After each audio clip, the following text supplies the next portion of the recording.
इमरान खान के खिलाफ नाअहली दरखास्त काबिल समाअत होने या ना होने पर दोबारा दलाइल तलब कर लिए गए हैं। इस्लामाबाद हाई कोर्ट के कायम काम चीफ जस्टिस ने तहरीरी हुक्मनामा जारी कर दिया है। आइंदा समाअत पर दरखास्त काबिल समाअत होने पर दलाइल दें, अदालत की जानिब से हुक्म दिया गया है। मेंबर कौमी असम्बली की नाअहली से मुतल्लिक दरखास्त काबिल समाअत होने का बुनियादी सवाल है। अदालत ने ये रिमार्क्स दिए। सुप्रीम कोर्ट के फैसलों की रोशनी में आइंदा समाअत पर मुआवनत करें। इस्लामाबाद के शहरी मोहम्मद साजिद ने इमरान खान की नाअहली की दरखास्त दायर कर रखी है। इमरान खान ने कागजात नामजदगी में मालूमात छुपाई हैं। दरखास्त का ये मतन है, ये मौक़िफ़ अपनाया गया है, जबकि इमरान खान जानते हैं उनके खिलाफ सबूत मौजूद हैं। दरखास्त में ये भी कहा गया है इमरान खान पब्लिक ऑफिस या पार्टी सरबराह का ओहदा नहीं रखते हैं, ये भी दरखास्त में लिखा गया है। तो एक बार फिर से आपको बताएं कि अदालत की जानिब से हुक्म दिया गया है कि आइंदा समाअत पर दरखास्त काबिल समाअत होने पर दलाइल दिए जाएँ। और इसके साथ साथ इस्लामाबाद हाई कोर्ट के कायम काम चीफ जस्टिस ने तहरीरी हुक्मनामा जारी कर दिया है। आइंदा समाअत पर दरखास्त काबिल समाअत होने पर दलाइल दें, अदालत की जानिब से हुक्म दिया गया है। मेंबर कौमी असम्बली की नाअहली से मुतल्लिक दरखास्त काबिल समाअत होने का बुनियादी सवाल है। ये रिमार्क्स दिए गए हैं अदालत की जानिब से। सुप्रीम कोर्ट के फैसलों की रोशनी में आइंदा समाअत पर मुआवनत करें। इस्लामाबाद के शहरी मोहम्मद साजिद ने इमरान खान की नाअहली की दरखास्त दायर कर रखी है। आमिर सईद अब्बासी इस वक्त हमारे साथ मौजूद हैं।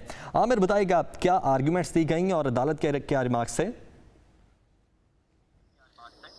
देखिए, इस्लामाबाद के कायम मुकाम चीफ जस्टिस आमिर फारूक ने समाअत की उस दरखास्त पर जो शहरी मोहम्मद साजिद की तरफ से दायर की गई थी और इस दरखास्त में मौक़िफ़ इख्तियार किया गया था कि चेयरमैन तहरीक इंसाफ इमरान खान ने अपनी बेटी से मुतल्लिक मालूमात छुपाई और ना ही अपने कागजात नामजदगी में उसका इंदराज किया और अहम मालूमात छुपाई, लिहाजा वो सादिक और अमीन नहीं रहे। लिहाजा सुप्रीम कोर्ट के फैसलों की रोशनी में और आइन के आर्टिकल 62(1)(f) के तहत वो सादिक और अमीन नहीं हैं। लिहाजा वो ना तो मेंबर कौमी असम्बली बन सकते हैं, ना वज़ीर-ए-आज़म बन सकते हैं और ना ही पार्टी सदारत रख सकते हैं।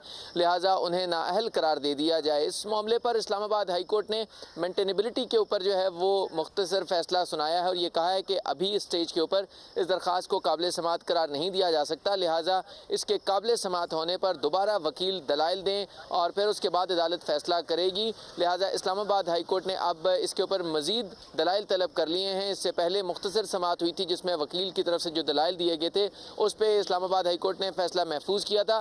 ताहम अब जो मुख्तसर हुक्म जारी किया गया है उसमें यह कहा गया है कि चेयरमैन तहरीक इंसाफ की नाअहली से मुताल्लिक मामला है, इसमें सुप्रीम कोर्ट के फैसलों की रोशनी में अदालत ने फैसला करना है। लिहाजा इस पर तफसीली दलाइल दिए जाएँ दरख्वास्त गुजार की तरफ से ताकि इसके काबिल समाअत होने पर फैसला किया जा सके। लिहाजा इस्लामाबाद हाई कोर्ट ने अब इस दरख्वास्त के काबिल समाअत होने पर दलाइल तलब कर लिए हैं और वकील को यह हदायत की है कि वो आइंदा समाअत पर तैयारी के साथ आएँ और इस बात के ऊपर दलाइल दें कि कैसे चेयरमैन तहरीक इंसाफ की नाअहली से मुतालिक जो दरख्वास्त है वो काबिल समाअत है और अदालत क्यों उन्हें नोटिस जारी करे, इसके ऊपर दलाइल तलब कर लिए गए हैं अदालत ने और तहरीरी हुक्मनामा जारी कर दिया गया है जिसमें तफसीली दलाइल देने की हदायत की गई है। ठीक है, तहरीरी हुक्मनामा भी जारी कर दिया गया है। आमिर, बहुत शुक्रिया आपका।